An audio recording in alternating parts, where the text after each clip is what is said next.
Hai, semangat pagi! Hari ini Ibu akan melanjutkan materi di bab 1 yaitu bagian E, kondisi geografis dan interaksi dengan bangsa asing, pelajaran IPS, kelas 8, kurikulum Merdeka. Interaksi dengan bangsa asing di masa lalu.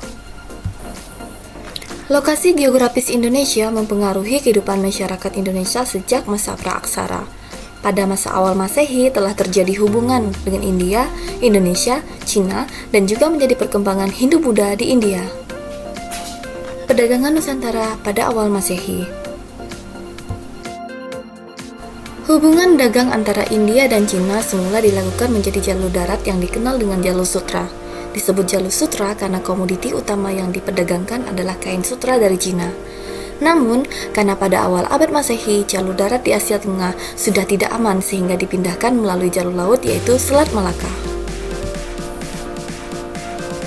Kepulauan Indonesia menjadi daerah transit atau pemberhentian bagi pedagang-pedagang Cina dan pedagang-pedagang India. Masyarakat di Indonesia juga ternyata ikut aktif dalam perdagangan tersebut, sehingga terjadilah kontak hubungan di antara keduanya seperti Indonesia dengan India dan Indonesia dengan Cina. Perkembangan kehidupan masyarakat pada masa kerajaan Hindu-Buddha. Ketika Indonesia menjadi jalur transit untuk perdagangan, bukan hanya perdagangan yang terjadi melainkan juga hubungan sosial budaya. Proses penyebaran dari kebudayaan India masih menjadi perdebatan para ahli bagaimana secara pasti mereka dapat diterima dan menyebar di Nusantara.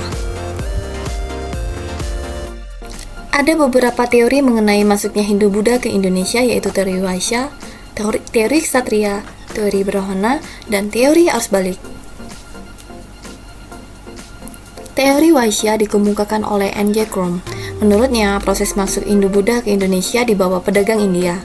Selama para pedagang India menetap di Indonesia, memungkinkan terjadinya perkawinan dengan wanita pribumi. Menurutnya, mulai dari sini pengaruh kebudayaan India menyebar dan menyerap dalam kehidupan masyarakat Indonesia. Kemudian ada 3 pendapat mengenai proses penyebaran kebudayaan Hindu-Buddha yang dilakukan oleh golongan ksatria, yaitu menurut C.C. Bird, menurut Mukherjee, dan menurut J.L. Mons. Menurut C.C. Bird, para ksatria India terlibat konflik dalam masalah perebutan kekuasaan di Indonesia. Bantuan para ksatria ini membantu kemenangan salah satu kelompok.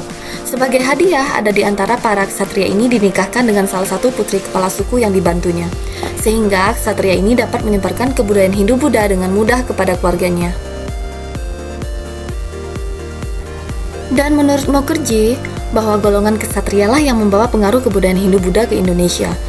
Mereka membentuk koloni-koloni yang berkembang menjadi kerajaan. Sementara itu, menurut J.L. Mons, dia menghubungkan proses terbentuknya kerajaan di Indonesia pada abad ke-5. Pada abad yang sama, situasi serupa terjadi pula di India. Ada di antara para keluarga kerajaan di India Selatan melarikan diri ke Indonesia dan membangun kerajaan di Indonesia. Setelah membahas teori ksatria, kita bahas teori Brahmana.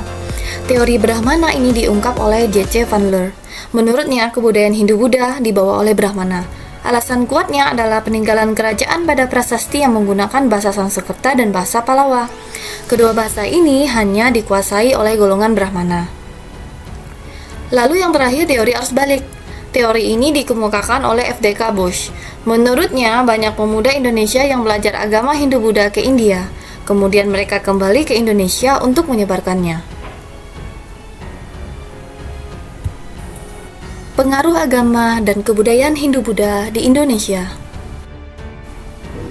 Pengaruh agama tentu saja munculnya agama Hindu dan Buddha di Indonesia ya. Kalau untuk kebudayaan, banyak mengenai peninggalan dari kebudayaan Hindu-Buddha di Indonesia, seperti candi, yaitu Borobudur, Dieng Jago. Kemudian ada seni pahat dan ukir seperti relief pada candi, dan barang-barang logam seperti cincin, kalung, dan rantai, dan kesusastraan seperti kitab Ramayana, Mahabharata, dan Batarayuda. Terima kasih sudah menonton video pembelajaran dari Ibu hari ini dan nantikan video selanjutnya.